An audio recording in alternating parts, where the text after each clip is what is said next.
को आपण जदि व्याख्या करेंगे या 40 अक्षर अच्छे आपण केमी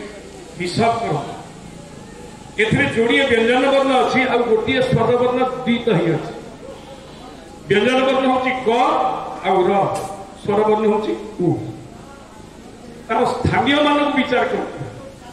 गाणितिक सूत्र गर स्थान हूँ तृतीय वर्ण क ख ग हूँ तृतीय वर्ण हूँ 27 वर्ण ये 27 वर्ण को तृतीय वर्ण में मिशा 27 दिन के 30 उ हूँ पंचम वर्ण अ आ परसई गई उ पंचम वर्ण दीटा उकार अच्छी 5 5 10 बुझे से 30 10 के 40 एथिपाई गुरुंकर जो वंदना प्रथम से आरंभ कर श्री गुरु चरण सरोज रज एथिपाई हनुमान 40 पाठ कर आम जदि केवल गुरु बोली कह केवल गुरु की दरकार गुरु कहे परम ब्रह्म नारायण को बुझा ये संसार में सबुठी गुरु अच्छा अवधूत कौन कहे संसार गुरुमय देख निज को शिष्य पणी रख ये संसार प्रत्येक स्थान में गुरु विद्यमान आपण माने जेते बसी समस्त मध्य निज निज परिवार गुरु आद्य गुरु माता चैव द्वितीय जनक गुरु तृतीय ज्ञान गुरुश्च गुरु स्वयं जनाथ अमर प्रथम गुरु के गुरु माँ बयस मोठू सान किंतु जेहेतु से गुरुंकर बधू तेणु आम समस्त गुरु माँ आ गुरु माँ मैंने शिष्य मान को पुत्रवत चिंतन करते गुरु अवश्य शिष्य उपर बिगिड़े ताकू दी चटना पकईबे आप देखिए कौटी गुरु माँ शिष्य को बाड़े ना बाड़े गुरु माँ के बाड़ कहीं पुआ मन कथा जानी सीना माँ भात गुंडा धरी कह के खा सांदीपनी आश्रम भगवान श्रीकृष्ण पाठ पढ़ुं गुरु माँ भारी स्नेह करते कहीं सन्तान ना जो सन्तान मान थे हुए से काल कबड़े अकाल में चली जाती से कथा अलग कथा श्रीकृष्ण को केवल से भल पाती सांग साथी जिते अच्छा समस्त भल पाती आ श्रीकृष्ण जड़े परम सखा थे नाम सुदामा ये जादव से ब्राह्मण आ ब्राह्मण टे खाद्य लोभी ये साधारण कथा भोजन नृत्य विप्रा जदि ब्राह्मण मान किए मोह डाके तेणु गुरुमा दिने पठे जाओ ये समिध घिनी आस यज्ञ समिध टी अभाव हो समिध संग्रह करा श्रीकृष्ण सागे सागे बाहरी पड़े सुदामा ब्राह्मण लोक टे आलस्यता भीतर अच्छी धीरे उठिले बाहर बेलू गुरुमा जाणीगले पिलार मन कथा केवल माँ ही बुझ से कौन कले अरे सुदामा तू तो भोग कर दीटा चना ठाकुर पाखे जो बाल्य प्रसाद होती चना दीटा को नहीं जा कृष्ण को तब तू खाई दी जन का सांग खाए एकुटिया खाए एक स्वाद न भुंजिता सुदामा नहीं टिके आश्रम बाहर को जाइए आउ जड़े गुरु आसी पहुंची गले से होती दुर्वासा जार आशा बड़ दुर्बाण दुर्घास रस पिंती कि जहाँ बुझी थे से दुर्वास आसगले गुरुमा देखिले दुर्वास आसला एटा भोग भी कले मांग खाइए दुर्वास गले माँ कौन खाए ना बाल्य प्रसाद होता मो शिष्य को दे देती आउ जल तुलसी टे पा जा दुर्वास गले कौन बाल्य प्रसाद उपर मोर अधिकार ताको अन्य जने खाइब मु अभिशाप दूँ जी खाइब से दरिद्र सुदामा कान पड़ सुदामा अल्प दिन अच्छे अभिशाप पड़गला कान सुदामा विचार देखो सुदामा कहले मु पछे दरिद्र ही या कृष्ण को केवे हेले देबी मु ब्राह्मण लोक आमे समस्त ब्राह्मण को कौन का भिक्षा भिक्षा ब्राह्मण बोली कहे नहीं ये कथा शुणिले ब्राह्मण मान भाई बिगड़ती केते केते प्रवक्ता मुझे भूल मागी ब्राह्मण किंतु ब्राह्मण हूँ प्रकृत भिखारी केमती आपण घर कौन पूजा हम बाहर हम व्रतहर हम कौन पूजा हम प्रथम कौन स्थापन है घट स्थापन है घट होती गणेश से आपण पुरोहित से भिक्षा मागती गणेश को निज पे नुह जजमान आयु देहि जशो देहि श्रियम देहि तुम्हें बच पुत्रम पौत्रम प्रपुत्रम तो तीन पुरुष पर्यटन देहि में जजमान है ये जजमानाय शब्द लौटे देकरी देहि में गणनाय गणनाय आम से मंत्र पढ़ मो जजमान को तुम्हें या दियो या दियो या दियो बोले ठाकुर को जहाँ मागिले केवल जजमान तेणु ब्राह्मण के भिक्षा दिए ब्राह्मण नैव भिक्षन्ति बोधयन्ति गृहे गृहे ब्राह्मण माने भिक्षा करते से प्रत्येक घर को जीवे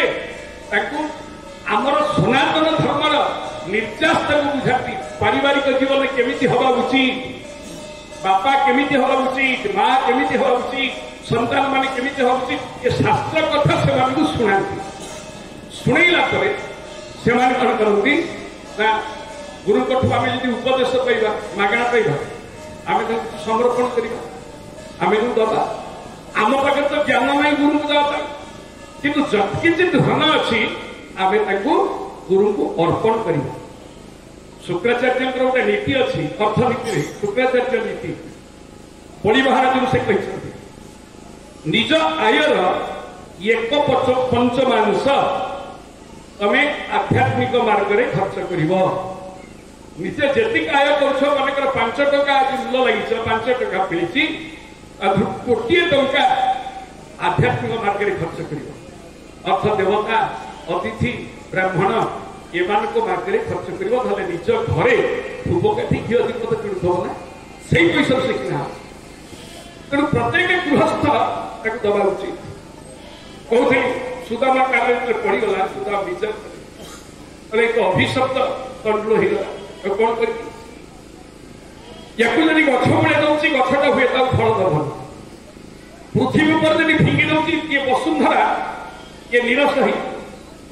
बड़ मु गरीब हो जाए मो कृष्ण गरीब होनी तेणु जगतर कल्याण सुदामा से दिन से चना तो खाई चिर दिन गरीब हो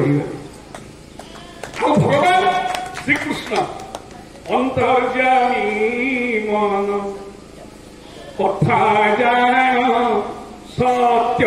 नारायण से तो अंतर्जामी से सब कथा जानती अच्छा कृष्ण होती जगत गुरु जगत गुरु चिंता करमी सुदामा दारिद्र्य को भंजन कर किंतु गुरु द्वार को न गले से कृपा तमें पाइब सुदामा केवे मथुरा को जाए कहीं धर्म हूँ मुझे मो सांग घर को जाए बधु घर मागिबी ब्राह्मण के मागि मागिबी किंतु एमती समय आसला निजर पत्नी सुशीला जड़े पुरुष को भगवत मार्ग में मार्गी करने प्रधान प्रेरणादात्री होती गुरुमा जदि माँ कृपा न हम ये 12 आड़े बुल था घरे पिला छुआ का दायित्व कह गौरी माँ ये पटे ये बुले चाहिए कौटी कीर्तन करेंगे पिला को उतारे शिष्य उतारा मुख्य लक्ष्य नुहे मुख्य लक्ष्य हूँ नाम प्रेम मजिवा आम नाम प्रेम मजिवा अन्य को मजेवा या भीतर जो मजा अच्छी ये मजा कौट ना हरिनाम किरस अच्छी पान कला लोक सीना जाए ये नाम शिखी तेणु माँ स्थान हूँ बापा को प्रत्येक कार्य प्रेरणा प्रेरणा सुशीला से प्रेरणा देली तुम जाऊन तुम बंधुपुरा कृष्ण द्वारकाधीश ଯାଅ। ସୁଦାମା ସବୁବେଳେ ମନା କରନ୍ତି, କାହିଁକି ତାଙ୍କ ନାଁ ହଉଛି ସୁଦାମା। ଦାମ ଶବ୍ଦର ଅର୍ଥ ବାନ୍ଧେନି, ବନ୍ଧିବା। ଭଗବାନଙ୍କର ଗୋଟେ ରୂପ ଅଛି ଦାମୋଦର ବେଶ। ଦାମ ମାନେ ବନ୍ଧନ, ସୁ ମାନେ ଉତ୍ତମ ରୂପରେ। ଉତ୍ତମ ରୂପରେ ନିଜ ଭିତରେ ଥିବା ସମସ୍ତ କୁଶକ୍ତିକୁ, ଦୁଶକ୍ତିକୁ, କାମ, କ୍ରୋଧ, ଲୋଭ, ମୋହ, ମଦ, ମତ୍ସର୍ଯ୍ୟ, ଏ ସମସ୍ତକୁ ଯିଏ ବାନ୍ଧି ପାରିଛନ୍ତି ସେ ହେଉଛନ୍ତି ସୁଦାମା। ସୁଦାମା ଶବ୍ଦ ଅର୍ଥ ଜିତେନ୍ଦ୍ରିୟ। ଜଣେ ଜିତେନ୍ଦ୍ରିୟ ବ୍ୟକ୍ତି କେବେ ହେଲେ ନିଜ ଇନ୍ଦ୍ରିୟ ଲାଳସାର ଚରିତାର୍ଥ କରିବା ପାଇଁ ଚାହେଁ ନାହିଁ। ତାର କଣ ଦରକାର? ଆରେ ଭୋଗ କାହାକୁ ହଉଛି? ଭୋଗ ଆମକୁ ହୁଏନି, ଭୋଗ ତାକୁ ହୁଏ। ଅହଂ ବୈଶ୍ୱର ଭୂତ୍ୱା ପ୍ରାଣୀନାମ ଦେହମାଶ୍ରିତ ପ୍ରାଣାପାନ ସମାଯୁକ୍ତ ପଚାମ୍ୟନ୍ନମ୍ ଚତୁର୍ବିଧମ୍ ଶ୍ରୀମଦ୍ ଭଗବତ ଗୀତାରେ କୁହାଯାଇଛି। ଆମକୁ ଯେତେବେଳେ ଭୋକ ହୁଏ, ଆମକୁ ଭୋକ ଲାଗିଲା ବୋଲି ଆମେ କହେ, ଆପଣ ଦେଖିବେ ସେ ସମୟରେ ପ୍ରଭୁଙ୍କୁ ଭୋକ ହୁଏ, ସେ ପେଟ ଭିତରେ ସୂଚେଇ ଦିଅନ୍ତି। କିନ୍ତୁ ଆପଣ ଅନୁଭବ କରିଥିବେ ଯୋଉଠି ହରିନାମ କୀର୍ତ୍ତନ ହଉଛି, ଆପଣ ଯଦି ସତ୍ୟରେ ହରିନାମ ଭିତରେ ମଜି ଯାଇଛନ୍ତି, ଆପଣଙ୍କୁ ଭୋକ ଶୋଷ ବିଲକୁଲ ହବନି, କେବେ ହବନି। ପୂର୍ବ କାଳେ ଯୋଉ ସଂକୀର୍ତ୍ତନ ମହୋତ୍ସବ ହୁଏ, ଧରି ହୁଏ ସଂକୀର୍ତ୍ତନ ମହୋତ୍ସବ, ସଂକୀର୍ତ୍ତନ ସନ୍ଧ୍ୟା ବେଳୁ ଆରମ୍ଭ ହବ, ରାତି ପାଇଲା ବେଳକୁ ସଂକୀର୍ତ୍ତନ ଯିବେ, ଦାନ୍ତ ହସିବେ, ତାପରେ ପ୍ରସାଦ ପାଇବେ। ବୁଝୁଛନ୍ତି ତ? ଇଏ ଗୋଟେ ଘରୁଆ ବିରକ୍ତ ହବନି, କାରଣ ତାକୁ ଭୋଗ ହବନି। କେତେ ଅତିଥି ଡାକିছে, ଅତିଥି ନ ଦେଇ ତ ନିଜେ ଭୋଜନ କରିବେନି। ରାତି ପାଇବେ, ସେତେବେଳେ କଣ ଆପଣଙ୍କୁ ଭୋକ ହୁଏ? ସତ କଥା କହୁଛୁ। ଆଜିକାଲିର ସଂକୀର୍ତ୍ତନ କଲା କଥା ମୁଁ କହିପାରିବି, କିନ୍ତୁ ପ୍ରାଚୀନ ସଂକୀର୍ତ୍ତନିଆ ଯୋଉମାନେ ଥିଲେ, ଏ ଭାଇମାନେ ମୋର ଅଛନ୍ତି ପ୍ରାଚୀନ ସଂକୀର୍ତ୍ତନ। ଯଦି ହାତରେ ଖୋଳ ଅଛି କିମ୍ବା ହାତରେ ଭାବେ, ଏଇ ଗୋଟିଏ ପୁଅ ମୋର ବସିଛି, ତା ବାପା ଥିଲେ ସଂକୀର୍ତ୍ତନ ଗାଏ, ବାଜି ଲୋକ ସେ ହାତରେ ଯଦି ଝାଞ୍ଜଟା ପଡି ଯାଇଛି, କେତେ ବାୟକ ଭାଗିଛନ୍ତି ତା କହିବ। ବୁଢା ଗୋଟେ ତାଳ ଦେଇ ଦେଇକିରି ସେପଟକୁ ଚାଲିଯିବେ, ବସିକିରି ପାନରେ ଚୂନ ଲଗେଇବେ, ପାନ ଭାଙ୍ଗିବେ, ପାନ ଖାଇବେ, ସେଇଠୁ ଉଠିକିରି ପୁଣି ଗୋଟେ ତାଳ, ଘୋର ବନ୍ଦ ହବ, ଚାଲିଥିବ। ଏଇ ଯୋଉ ମଜା,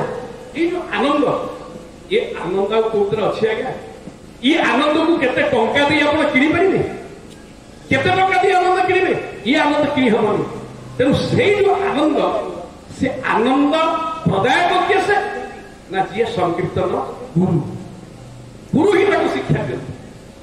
ଆଉ ଗୁରୁ କଣ ହାତ ଧରିକି ବତେଇ ଦେବେ? ଗୁରୁ ତାଙ୍କର କହିବେ, ତା ବଜା। ନୂଆ କରି ଜଣେ ଯାଉଛି ଖୋଳ ଶିକ୍ଷା, ତାକୁ ତା ବଜା, ତା ଆଙ୍ଗୁଠଟା କେମିତି ଚାଲିବ ସେଇଟା ସେ ଦେଖେଇ ଦେବେ।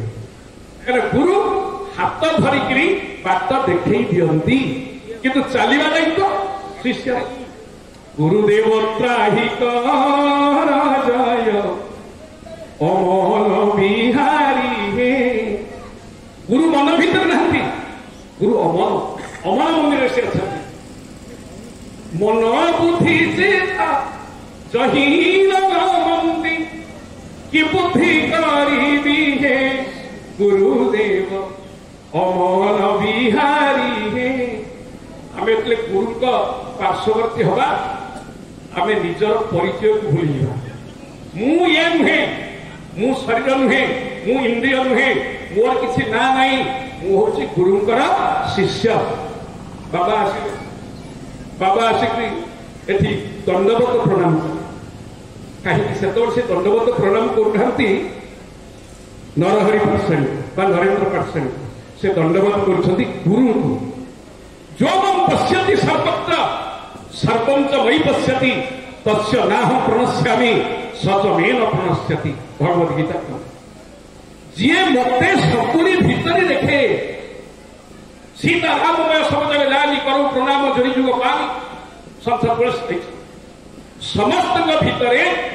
ସେ ପରମ ବ୍ରହ୍ମଙ୍କ ସତ୍ତା ଅଛନ୍ତି। ଏ କଥା ନିଜେ ଜଗତଗୁରୁ ଶ୍ରୀକୃଷ୍ଣ କହିଛନ୍ତି। କହିଲେ, ଅର୍ଜୁନ ଈଶ୍ୱର ସର୍ବଭୂତାନାଂ ହୃଦୟସେ ଅର୍ଜୁନ ତିଷ୍ଠତି ଧାମୟନ ସର୍ବଭୂତାନି ଚତୁର୍ଧାନି ମାୟୟା। ଈଶ୍ୱର ସମସ୍ତଙ୍କ ଭିତରେ ଅଛନ୍ତି। ଯଦି ଈଶ୍ୱର ଆମ ଭିତରେ ନଥାନ୍ତେ, ଆମେ କଥା କହିପାରନ୍ତେନି, ଆମେ ବାଟ ଚାଲିପାରନ୍ତେନି, ଆମେ ଦେଖିପାରନ୍ତେନି। ତାର ଜ୍ୱଳନ୍ତ ଉଦାହରଣ ହେଉଛନ୍ତି श्रीकृष्णार्जुन संवाद आप श्रीमद भगवत गीता पढ़ी भगवत गीतार क्या संवाद अच्छी श्रीकृष्णार्जुन संवाद कहना कहना कि कौट लिखाई श्रीकृष्ण उवाच बोली श्रीमद भगवत गीतार कौन से लिखाई श्रीकृष्ण उवाच बोली किंतु ओम तत्सत श्रीमद भगवत गीतासु उपनिषत्सु ब्रह्म विद्याम योगशास्त्रे श्रीकृष्ण अर्जुन संवादे सेठी श्रीकृष्ण कही ना सेठी भगवान कही जो भगवान कही अर्जुन को अर्जुन जो निज को शिष्य बोली समर्पण करदे शिष्य स्नेह साधिपन्नम आम यदि गुरु पाखे जाई निज को शिष्य रूपे समर्पण करदेवा से गुरु भाव में निश्चय ज्ञान यही तत्व को बुझा जाई भगवान श्रीकृष्ण अर्जुन का देहरे प्रवेश कले आपण मैंने कहे भगवत गीतार आरंभ कौन है अर्जुन कहले देशम राज्यम भोगा सुखानिच दैव प्राण धनानिच ए मु जहाँ युद्ध करती से मैंने आसी युद्ध कर उपस्थित भक्षम मुझे भिक्षा कर चलि मुझे मारिबी मारिदे मोर बड़ पाप हम अर्जुन कौन एक कथा कही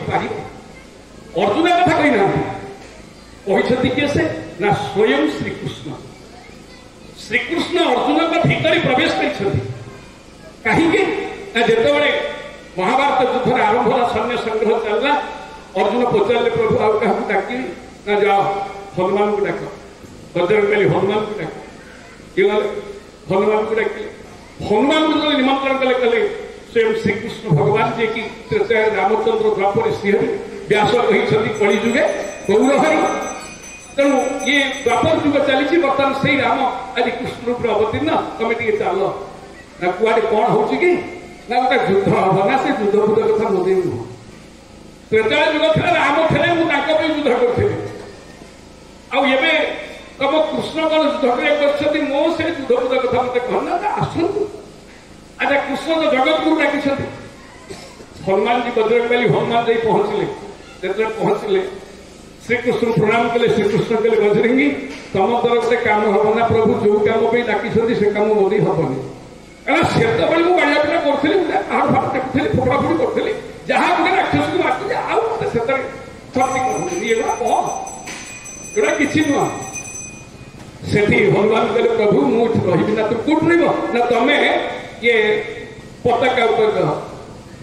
से नंदीघोष अन्य नाम था गरुड़ध्वज किंतु हनुमान कहले प्रत्येक मुझे सेठी रही ये रथर नाम हो कपिध्वज मुझे मांकटा ना नहीं तुम द्वारा काम हम ना मो द्वारा किसी काम हेनी मो द्वारा केवल सत्संग श्रवण हम बिनु सत संग विवेक हुई राम कृपा बिनु सुलभ सोई मुझे तुम सत्संग कर भगवान श्रीकृष्ण कहले ठीक अच्छे सत्संग हो आज ठीक अच्छे रखीद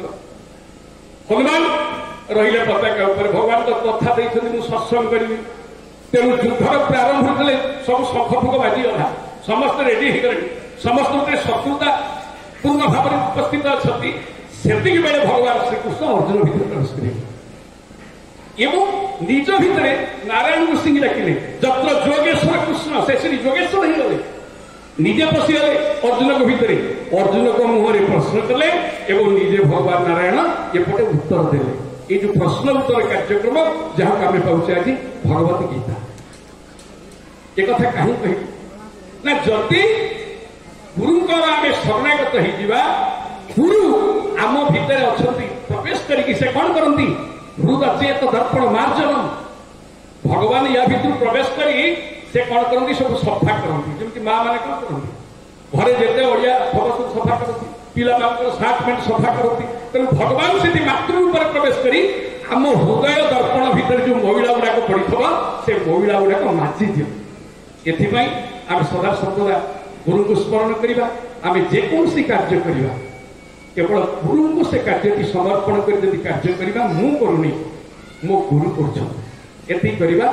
आम भितर से दिव्य ज्ञान प्रवेश कर विशेष कहूनी भोक है अहम वैष्णव भगवान पहुंच गले तेणु ये मोर बाणी की विश्राम दूसरी जय जगन्नाथ जय जगन्नाथ।